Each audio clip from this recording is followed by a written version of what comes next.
अस्सलाम वालेकुम, मैं हूं रेहान तारिक और आप देख रहे हैं दस्तक। बज़ाहिर ऐसा लग रहा है जैसे तहरीक इंसाफ की सियासत की कोई वाज़ेह समत नहीं है। जैसा कि तहरीक इंसाफ कभी इदारों के साथ बैकडोर राब्तों की कोशिश करती है तो कभी इन्हीं इदारों के खिलाफ महाजराई करती दिखाई देती है। तहरीक इंसाफ एक ही वक्त में मज़ाहमत तो कभी मफाहमत करती नजर आती है।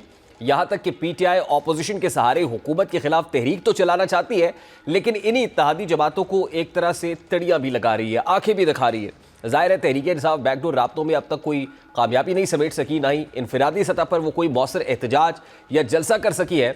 ऐसे में तहरीक इंसाफ के पास यही ऑप्शन बचता है कि वो दीगर अपोजिशन जमातों को साथ में लाकर चले, लेकिन JUIFA को भी पीटीआई की अंदरूनी तकसीम और तर्ज सियासत पर तहफ़्फ़ुज़ात हैं।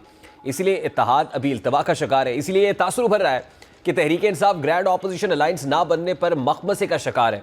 और शायद यही वजह है कि सलमान अकरम राजा अपोजिशन जमातों को लेकर एक तरह से सख्त रवैया अपनाते नजर आ रहे हैं। सलमान अकरम राजा ने अपोजिशन जमातों को वाज़ेह पैगाम देते इस वक्त पाकिस्तान में बुनियादी हुकूक की जंग चल रही है, कोई किसी पर एहसान नहीं करेगा अगर वो इस जंग में हमारा साथ देगा। इस वक्त पाकिस्तान में जमहूरियत, बुनियादी हुकूक, जिसको मैं शराफत कहता हूँ, उसकी जंग हो रही है। कोई किसी पे एहसान नहीं करेगा अगर वो इस जंग में हमारा साथ देगा। ये हर एक का फर्ज है कि वो आइन के लिए खड़ा हो, बुनियादी हुकूक के लिए खड़ा हो, वो खा JUI हो या कोई और। हमने बिल्कुल दावत दी है, हमने हाथ बढ़ाया है, हमने कहा आइए हमारे साथ चलिए, लेकिन कोई ये हम पे एहसान नहीं करेगा।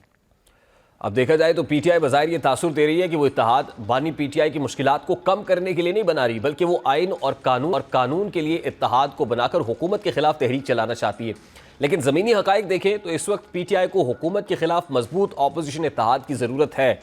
लेकिन दिलचस्प बात यह है कि पीटीआई अपोजिशन जमातों को इस सख्त रवैये के साथ ये बता रही है कि उनकी तहरीक में शमूलियत पीटीआई पर कोई एहसान नहीं होगा। अब यही जारहाना रवैया पहले भी पीटीआई के लिए नुकसान का बाइस बना है, लेकिन तहरीक इंसाफ फिर कुछ सबक सीखने को तैयार नजर नहीं आ रही। और सबसे बढ़कर पार्टी रहनुमाओं के मुतज़ाद बयानात भी पार्टी की मुश्किलात बढ़ा रहे हैं। जैसा कि सलमान अकरम राजा के अपोजिशन जमातों के हवाले से बयान को देखा जाए तो वो बयान अपोजिशन इत्तेहाद को सबूताज कर सकता है, क्योंकि एक तरफ से ऐसे बयानात ग्रैंड अलायंस की तश्कील में मुश्किल पैदा कर रहे हैं। और आज इंतज़ामी दहशतगर्दी की अदालत के बाहर उमर अयूब ने इस बात का एतराफ़ किया है कि मौलाना फजल रहमान के साथ उनकी वाज़ेह खलीज है जिसे करने की कोशिश की जा रही है। अब एक तरफ उमर अयूब JUIFA के दरमियान फासलों को कम करने की बात कर रहे हैं, पाकिस्तान तहरीक इंसाफ और पीटीआई के माबैन जो इस वक्त गैप है उसको ब्रिज करने की बात कर रहे हैं, तो वहीं पर जुनैद अकबर मीडिया के साथ अपनी गैर रस्मी गुफ्तगू में ये तासुर दे रहे हैं कि मौलाना हमारी ज़रूरत नहीं है। यानी तहरीक इंसाफ से ये तासुर उभर रहा है और वो ये बताना चाहती है कि तहरीक इंसाफ कमज़ोर पोजीशन में नहीं है, उसको मौलाना की ज़रूरत नहीं पड़ेगी। यानी अब एक तरफ पीटीआई रहनुमा इत्तेहादी जमातों में खलीज कम करने की बात कर रहे हैं, लेकिन कुछ रहनुमाओं की जानिब से अपोजिशन जमातों के हवाले से सख्त बयानात की वजह से मामलात मजीद बिगड़ रहे हैं। अब जहाँ तहरीक इंसाफ अपोजिशन जमातों को लेकर मफाहमत और मज़ाहमत को एक साथ अपनाए हुए है, वहीं पर बैकडोर राब्तों के लिए भी वो ऐसा ही तर्ज अपनाए हुए नजर आ रही है। यही वजह है कि अब तक पीटीआई को बैकडोर राब्तों में कोई कामयाबी नहीं मिल सकी है, लेकिन फिर भी तहरीक इंसाफ इदारों से महाजराई के साथ साथ उनसे पसे पर्दा राब्तों की कोशिशों में मसरूफ़ है। लेकिन मीडिया रिपोर्ट्स के मुताबिक पीटीआई की जानिब से इदारों के खिलाफ सोशल मीडिया पर जारी मुहिम के बाद बैकडोर चैनल से होने वाले मुज़ाकरात को धचका लगा है। बैक चैनल मुज़ाकरात बहाल कराने की कोशिशों में मसरूफ़ तहरीक इंसाफ के रहनुमा पार्टी के ऑफिशियल एक्स अकाउंट पर जारी किए जाने वाले army chief general Asim Munir के खिलाफ जारहाना बयान पर मायूस नजर आते हैं। ये सूरत हाल तहरीक इंसाफ के लिए एक धचके से कम नहीं है, क्योंकि एक तरफ पीटीआई एस्टैब्लिशमेंट के साथ बातचीत के लिए कोशा है, तो दूसरी तरफ फौज मुखालिफ मुहिम चला रही है और आर्मी चीफ पर जाती हमले कर रही है। ज़राए के मुताबिक वज़ीर आला KP की अली अमीन गंडापुर और बैरिस्टर गौहर इस ताज़ा तरीन पेशरफ से आगाह है और रहनुमा बैक चैनल बातचीत में मसरूफ़ रहे हैं और अब मुबैना तौर पर इन कुव्वतों के साथ राब्ता करने की कोशिश भी की जा रही है। ताहम पार्टी में ये एहसास तक़वियत हासिल कर रहा है कि इस्टेब्लिशमेंट पर तनकीद करते हुए बातचीत के लिए कोशिशें करने का दोहरा बयान मौसर साबित नहीं हो सकेगा। ज़राए के मुताबिक बानी पीटीआई को इस बात पर कायल करने की कोशिश की गई है कि सोशल मीडिया पर इस्टेब्लिशमेंट के खिलाफ पार्टी का लबो लहजा नर्म रखा जाए, ताहम उन्होंने ऐसा नहीं किया और पीटीआई के कई रहनुमा तसादुम की इस हिकमत अमली से मुतफिक नहीं है। ताहम इस हिकमत अमली में तब्दीली लाने के मामले में वो बेबस नजर आते हैं।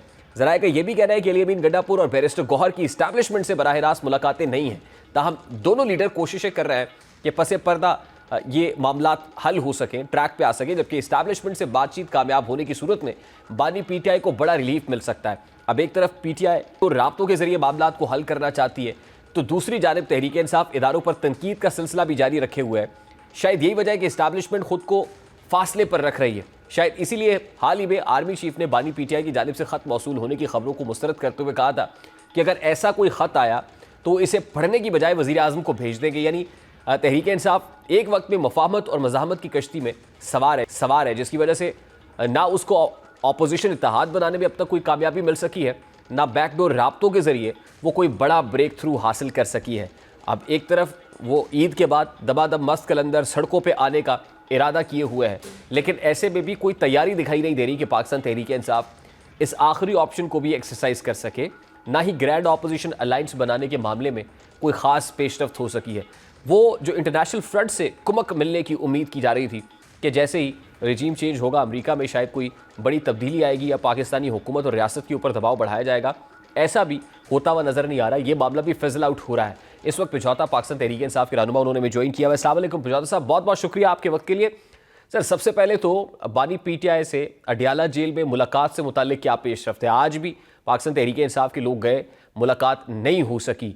मुलाकात ना होने की वजह से ये तकसीम है, बेचैनी है जो पाकिस्तान तहरीक इंसाफ की लीडरशिप में बढ़ रही है, डिफरेंस ऑफ ओपिनियन भी?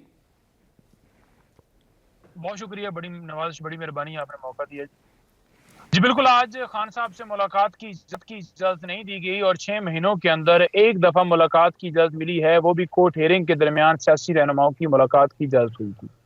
इमरान खान साहब से जो है मुलाकात के दरमियान हर्डल जो है, हालांकि इस्लामाबाद हाई कोर्ट के हुक्म की रोशनी में हर जुमरात को सियासी रहनुमाओं ने मिलना होता है और एक रात पहले ही हम तमाम लोगों के नाम भेज देते हैं जो खान साहब से मिलना चाहते हैं। खान साहब उधर खुद कोर्ट में भी दे देते हैं जब कोर्ट्स के अंदर समाअत चलती रही थी, क्योंकि अब तो समाअतें रमज़ान के अंदर चल नहीं रही, लिहाजा आज हमारे फिर रहनुमा आ गए और वापस आ गए। इसके साथ साथ एक और बड़ी अहम चीज़ ये है कि इमरान खान साहब के वकालतनामे वो भी नहीं दिए जा रहे। 16 फरवरी से कोई 3 वकालतनामे शोएब शाहीन साहब ने दिए थे और उसके बाद कल हमने एक वकील को भेजा, मुख्तलिफ पटिशन दायर करनी थी खान साहब के जेल के अंदर जो हालात उनके साथ हैं, उनकी बेगम के साथ हैं, या जुडिशल कमीशन 26 वाले साने के ऊपर बनाने के हवाले से पटिशन हमारी इस वजह से इल्तवा का शिकार हो रही है कि वो वकालतनामे दस्तखत नहीं करवाए जा रहे। बात यह है कि एक्सेस टू जस्टिस किसी जगह पर भी आप रोक नहीं सकते, तो यहाँ पर ना कानून है, ना आईन है, और अब उस जस्टिस तक पहुंचने के अंदर जो है वो भी रुकावट डाली। अच्छा, नहीं पिछौता साहब, बानी पीटीआई के बाद कोई भी इतना एम्पावर्ड नहीं है कि वो फैसला खुद ले सके,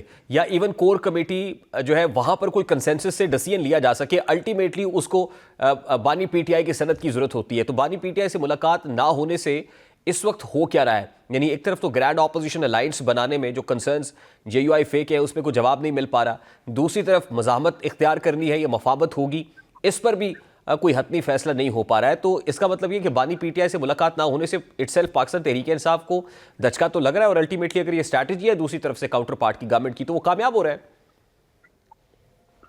देखें, बात यह है कि इमरान खान साहब जो हैं वो चेयरमैन हैं तहरीक इंसाफ के, बानी हैं, नहीं चेयरमैन तो नहीं है उनका फैसला या उनकी इंडोर्समेंट, जी चेयरमैन अता चेयरमैन है ना जी, वो तो एक डील के जरिए इमरान खान साहब को, नवाज शरीफ को लाया गया और खान साहब तो बैरिस्टर गौर है ना सर, उनको सजाएं भी दी गई और डिस्क्वालीफाई किया।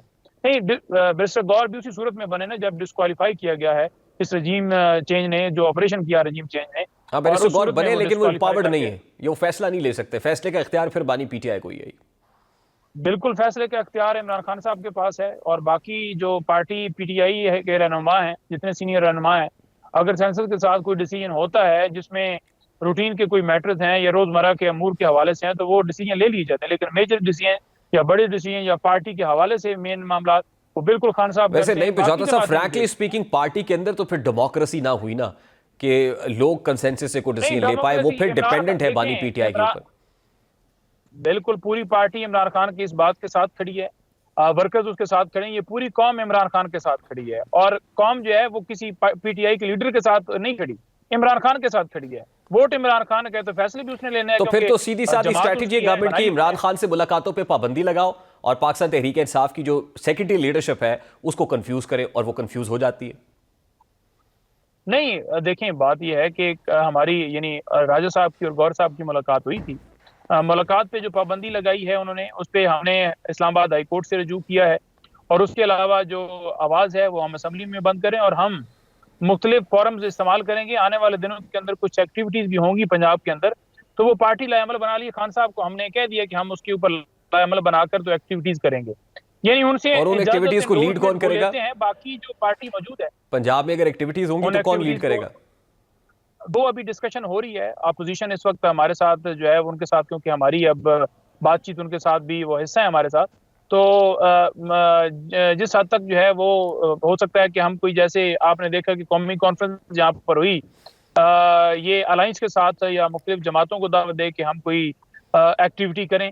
बहरहाल हमारी है और एक दो दिन में फाइनल हो जाएगी। अच्छा नईम साहब, JUIFA के साथ डेडलॉक क्या है, क्यों इत्तेहाद नहीं हो पा रहा है बाज़ाब्ता तौर पर?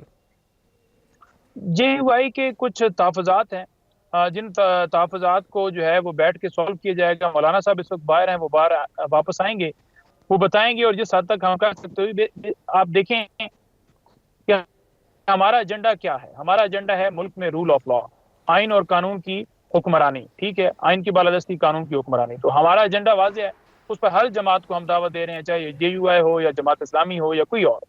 लिहाजा हम तो अपना मौक़िफ़ लेकर चल रहे हैं और तमाम जमातों को ये देखना चाहिए, सोचना चाहिए और शामिल होना चाहिए कि ये PTI जो है वो अपने इक़्तिदार की नहीं, बल्कि इस मुल्क के इदारों की जाए। देखिए, आज भी सलमान अकरम राजा साहब ने कहा कि हम पे कोई इत्तेहाद करके एहसान नहीं करेगा। ऐसी बात जुनैद अकबर खान साहब ने भी की।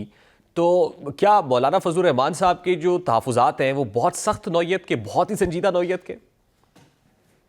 नहीं, देखें, उन्होंने इस सेंस के अंदर जो बात की है, उन्होंने कहा है बेसिकली ऐसे लफ्ज़ों को उठा लिया जाता है और उस पर फिर उसका तासर इस तरह से दिया जाता है जैसे ये कह रहे हैं कि मौलाना साहब की कोई हमें ज़रूरत नहीं है, या वो ना भी आए तो खैर है। असल मकसद ये है कि जो बंदा भी इस वक्त इस मुल्क के लिए जंग लड़ेगा, आइन और कानून के साथ खड़ा होगा, वो तारीख में नाम लिखवा। अगर हम पीछे मौक़िफ़ से हट जाते हैं तो हमारी भी कोई वैल्यू नहीं होगी। तो ये वो बात कर रहे हैं कि हर जमात को फ़र्ज समझ के इसके अंदर शामिल होना चाहिए। और ये मुल्क का मामला है, कोई हम नहीं चाहते कि कोई हम ढील मांग रहे हैं या हमारी रिहाई के लिए कोई बात है। हम कह रहे हैं कि आप तमाम लोग इस मुल्क के अंदर जो फसाइयत है उसके खिलाफ खड़े हों और हक की आवाज़ बुलंद करें।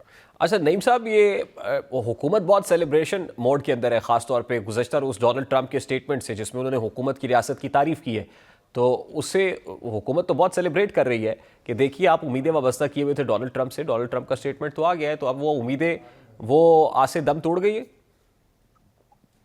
ये जितना इनको लेटना पड़ा ना, ये लेटेंगे, अमेरिका के सामने लेटेंगे या हर उस मुल्क के सामने लेटेंगे जिसकी इनको जरूरत होगी स्टेटमेंट की, या जिससे ये खौफ खाएंगे कि यहाँ से कोई बुनियादी इंसानी हकूक की बात होती है तो हमें डैमेज करेगी। आवाज बंद करने के लिए उन्होंने क्या क्या किया पाकिस्तान के अंदर? अभी भी बहुत सारी चीज़ें हवा में मुअल्लक है सर। आपकी ऑपोजिशन के साथ इत्तेहाद का मामला हो, इस्टेब्लिशमेंट के साथ बैक डोर या फ्रंट एंड पे मामला तय करने हो, या फिर इंटरनेशनल फ्रंट से जो उम्मीदें हैं, तो अभी PTI के पास इस सबको देखते हुए ऑप्शन बचता क्या है नईम पिजौता साहब? देखिए, हम तमाम जमातों से रब्ता कर रहे हैं। अदरवाइज जिस हद तक हमें पहले भी हुआ, हम लड़ते रहे, 2 जमातें आती हैं, 4 आती हैं, हम उनके साथ करेंगे, आगे बढ़ेंगे और स्ट्रीट मूवमेंट की तरफ जाएंगे। एहतजाज भी, कानूनी रास्ता भी हमें इख्तियार, हमें पता है अदालतें ख़त्म कर दी हैं, लेकिन हम फिर भी गए हुए हैं। हमें पता है कि एहतजाज नहीं करने दिया जाना, गोलियां चलाई जाती हैं, लेकिन हम फिर भी करेंगे।